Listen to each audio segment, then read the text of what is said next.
പാർവതി മാമയ്ക്കുള്ള ഭക്ഷണം കൊണ്ട് മാമയ്ക്കടുത്തെത്തി. അയാളിൽ പെട്ടെന്നൊരു മന്ദഹാസം ഉടലെടുത്തു. "പാറുക്കുട്ടീ" അയാൾ കുറച്ച് കടലാസുകൾ അവളെ ഏൽപ്പിച്ചു. "ഇതെല്ലാം നമ്മുടെ നാളികേരത്തിൻ്റെയും നെല്ലിൻ്റെയും റബ്ബർ ഷീറ്റുകളുടെയും കണക്കുകളാണ്. ഈ അലമാരയ്ക്കുള്ളിലാണ് പൈസ ഇരിക്കുന്നത്. അതിൻ്റെ താക്കോൽ ഞാൻ നിന്നെ ഏൽപ്പിക്കുകയാണ്."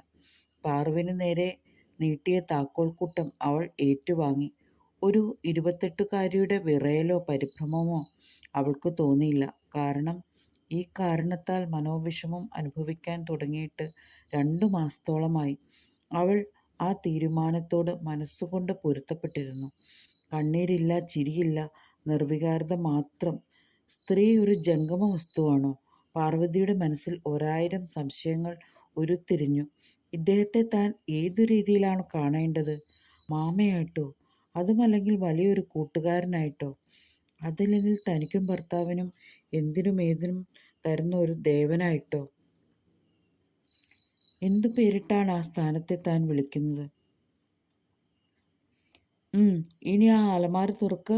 അവളത് അനുസരിച്ചു. ഒരു യന്ത്രം കണക്കെയാണെന്ന് മാത്രം. അതിലിരിക്കുന്ന ഒരു കെട്ട് പൈസ എടുത്ത് എണ്ണി എത്രയുണ്ടെന്ന് നോക്ക്. അവൾക്ക് അധികം പൈസ എണ്ണി പരിചയമില്ല.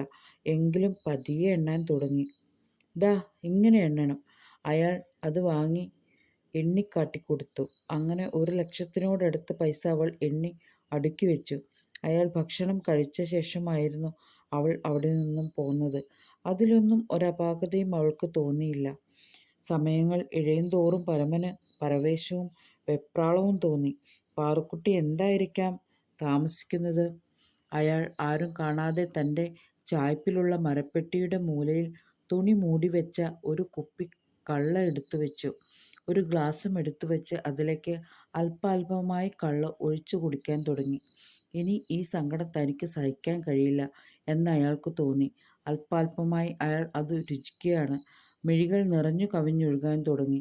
കുട്ടി എണീറ്റു കരഞ്ഞു. പക്ഷേ അയാൾ അതൊന്നും കേട്ടില്ല. അവിടെ താളപ്പിഴകൾ തുടങ്ങിക്കഴിഞ്ഞു. പരമൻ പതിയെ മെത്തയിൽ വന്നു കിടന്നു. അയാൾ ഉണർന്നു കരയുന്ന കുട്ടിയെ കെട്ടിപ്പിടിച്ച് അവ്യക്തമായ ഭാഷയിൽ പിച്ചും പേയും പറഞ്ഞ് ഒരു കൈകൊണ്ട് മകനെ പുറത്തു തട്ടി ആശ്വസിപ്പിക്കുകയാണ്. നങ്ങേമ ശങ്കുനായരുടെ സമീപം അല്പം താഴ്ന്ന ശബ്ദത്തിൽ സംസാരിക്കാൻ തുടങ്ങി. തൻ്റെ 5-8 വർഷമായുള്ള ആസൂത്രിത പദ്ധതികൾ നടപ്പിലാകുന്ന സന്തോഷം. ശങ്കുനായരുടെ തറവാട്ടിൽ അധിക സ്വത്തുവകകളൊന്നും ഇല്ല. ഉള്ളതിൽ തന്നെ 2 അനുജന്മാരും അമ്മയും അച്ഛനുമുണ്ട്. പോരെങ്കിൽ പ്രായമായ ഒരു മുത്തശ്ശിയും. പാറുക്കുട്ടി തൻ്റെ കരങ്ങളിൽ താക്കോൽക്കൂട്ടമേന്തി പടികൾ കയറി ഉമ്മറത്തേക്ക് വന്നു. നിശബ്ദതയിലാണ്ട വീട്. എത്രയോ പൊട്ടിച്ചിരികളും സന്തോഷവും നിറഞ്ഞ ഗൃഹം എത്ര വേഗത്തിൽ മരണവീടിന് സമാനമായിരിക്കുന്നു. തൻ്റെ ഗൃഹത്തിൽ എന്നിനി സന്തോഷം അലതല്ലും. മുറിയിലെ അന്തരീക്ഷം വളരെ കഷ്ടമായിരുന്നു.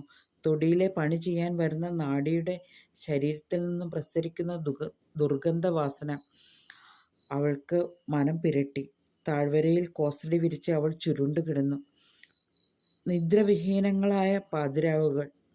ചിന്തകൾ കാടുകയറി. പാറുക്കുട്ടി തിരിഞ്ഞു മറിഞ്ഞു കിടന്നു. തന്നെ ജനം എന്തു പേരിട്ട് വിളിക്കും? ഇതുവരെ താനൊരു ശീലാവതിയാണ്. ഇതെല്ലാം ഒരു നാളല്ലെങ്കിൽ മറ്റൊരു ദിനം പുറത്തറിയും. തൻ്റെ കുട്ടികൾക്ക് അതൊരു ചീത്തപ്പേരാവും. കുട്ടികൾ വെറുക്കും. പരമൻ നേരം വളരെ താമസിച്ചിട്ടും എഴുന്നേറ്റില്ല.